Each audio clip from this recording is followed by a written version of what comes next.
बहुत बड़ी bad news मिल गई यार। आज मुझे डेयरी फार्म में पता ही नहीं था कि कब ये सब हो जाएगा। राधे राधे गाइस, मैं हूँ लकी गोस्वामी और आज आपको बताने वाली हूँ मेरे फार्म की बैड न्यूज़ के बारे में। आज मेरे फार्म में एक गाय को हो चुका है थनैला रोग और मैं कर रही हूँ थन की मालिश। ये तो अच्छा हुआ कि मुझे पता चल गया है कि थनैला हो चुका है और इसलिए एक ही थन में हुआ है, नहीं तो ज़्यादा टाइम होता तो ये चारों थन में फैल जा सकता था। वैसे आपको पता है थनैला रोग के 2 नाम और हैं। चलो अगर नहीं पता है तो मैं बता देती हूँ। पहला है थनगर और दूसरा है मास्टाइटिस। इन दोनों का मतलब भी थनैला रोग ही है। इसकी वजह से मेरी सिया थोड़ी सुस्त हो गई है बट आई होप कि ये जल्दी ठीक हो जाए। थैंक गॉड भगवान का कि ये एक ही थन में हुआ है। ये जो गीला गीला नीचे हो रहा है ये कोई पानी नहीं है, इसके थन में से जो पानी निकला है वही है। दूध की जगह बिल्कुल पानी हो गया है इसका थन। तो सुबह इसका दूध निकाला और 12 बजे इसकी ये हालत हो गई। सिया और मेरी हम दोनों की साथ में तबीयत ख़राब हुई है। मुझे थोड़ा सा हल्का सा बुखार है और इसको जो है थनैला रोग हो गया है। ये भी जो है थोड़ी सुस्त हो गई है। मैं तो ऐसे लग रही हूँ जैसे कचरे में से उठा के लेके आए हैं मुझे, क्योंकि मैं अभी सोई हुई थी।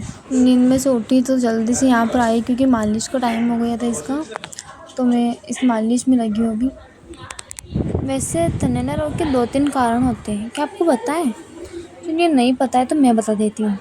पहला कारण, अगर आपकी गाय दूध निकालते ही मतलब कि आप दूध निकालोगे और उसके बाद जस्ट वो बैठ जाएगी तो उससे भी थनैला रोग हो सकता है। दूसरा कारण है गाय भैंसों की बैठने की जगह गीला होना, मतलब ज़्यादा ही गीला गीला होता है ना वहाँ पर, इसलिए भी होता है थनैला रोग।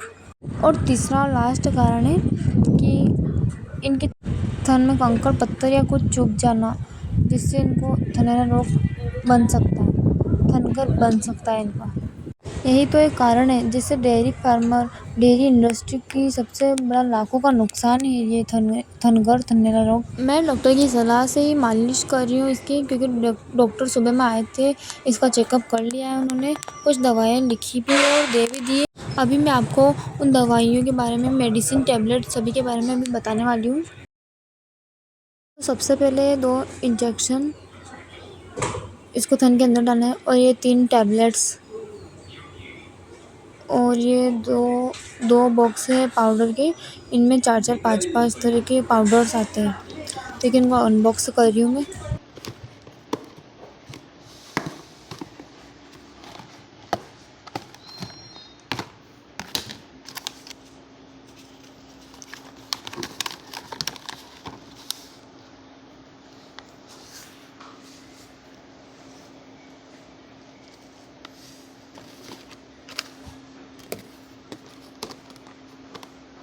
पूरी थैली भरकर दवाइयाँ बनी है इसके लिए। 3,500 का खर्चा हो गया है मेरे घर बैठे बैठे ही। अगर मैं पहले ध्यान नहीं देती तो ये खर्चा लाखों का भी हो सकता था, लेकिन अच्छा हुआ इतने से बच गई मैं।